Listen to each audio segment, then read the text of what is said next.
გორის რაიონულმა სასამართლომ გადაწყვეტილება აღკვეთ ღონისძიებასთან დაკავშირებით რამდენიმე წუთის წინ გამოაცხადა. დაკავებული 4 ბრალდებული არასრულწლოვნიდან მხოლოდ ერთ შეეფარდა პატიმრობა, წინასწარი დანარჩენ 3-ს კი მშობლის მეთვალყურეობის ქვეშ გადაცემა დაევალა. ეს გადაწყვეტილება მიიღო სასამართლომ იმ გარემოებებიდან გამომდინარე, რომელიც გამოძიება მოიპოვა ამ დროის განმავლობაში და ასევე გადაწყვიტა, რომ პატიმრობაში უნდა გაეშვა 16 წლის სკოლის მოსწავლე, რომელიც ამ დროისთვის თავისუფლებაზე პირობითი მსჯავრის ქვეშ იმყოფებოდა და წარსულში ქურდობისთვის არის ნასამართლები. დღეს ბრალდებულმა ისე დატოვა სასამართლო დარბაზი, რომ პირველების კითხვას არ უპასუხა იმასთან დაკავშირებით, აქვს თუ არა კავშირი ქურდულ სამყაროსთან, თუმცა სახელმწიფო ბრალდების წარმომადგენელმა ჩვენთან ინტერვიუში დაადასტურა, რომ კონფლიქტი არასრულწლოვნებს შორის სწორედ სოციალურ ქსელში TikTok-ში დაწერილი კომენტარის გამო დაიწყო და მიზეზი იყო სწორედ ქურდული სამყაროს შეურაცხყოფა.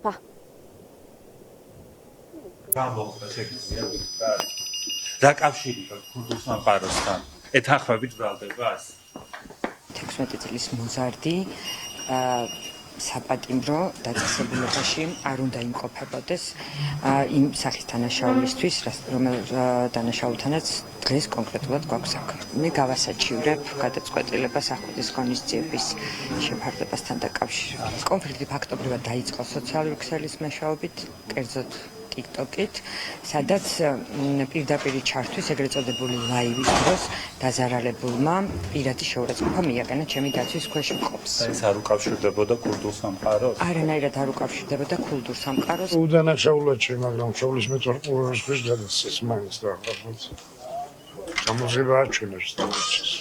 მეტავზე სხვა ვერაფერს ვერ იგებს. მშობლის მეთვალყურეობის ქვეშ იქნება ეს პერიოდი გამოძიების პერიოდის განმავლობაში წინა სასამართლოს ხდომამდე. და აგრეთვე გატარდა კიდე ეს ღონისძიება 10 საათიდან დილის 8 საათამდე უნდა იყოს აუცილებლად სახლში. შეფასებული იქნა ეს საფრთხეები, რაზე დაყრდნობით ჩვენ მიგვაჩნდა, რომ აღნიშნულ პირებთან მიმართებაში უნდა გამოყენებულიყო აღკვეთი ღონისძიების სახით ერთთან პატიმრობა და დანარჩენ 3-თან მშობლის მეთვალყურეობა და შესაბამისად ბრალდების მხარის შუამდგომლობა არ ნაწილში დაკმაყოფილდა სრულად. კონფლიქტის მიზეზი ნამდვილად გახდა ეგრეთ წოდებული ქურდული სამყაროს შეურაცხყოფა. კონკრეტულად რა არა? მეც ვერაფერს ვერ მოგახსენებთ. სოციალურ ქსელში დაიწყო ეს ყველაფერი. ეს არის გამოძიების ინტერესების პრეროგატივა, გამოძიება კონკრეტულ სისხლის სამართლის საქმესთან დაკავშირებით გრძელდება და ბუნებრივია სხვა დეტალებთან დაკავშირებით უკვე საქმის არსებითი განხილვის ეტაპზე.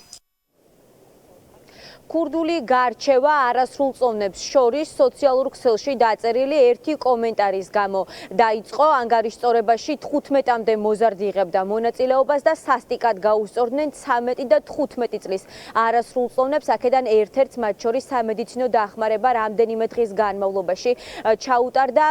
ბრალის დამტკიცების შემთხვევაში მათ, ვისაც უკვე ოფიციალურად წაუყენეს ბრალი, 2 წლამდე პატიმრობა ემუქრება, თუმცა ამ დრომდე გამოძიება გრძელდება და არ არის გამორიცხული, რომ დაკავებულ პირთა წრე კიდევ გაიზარდოს.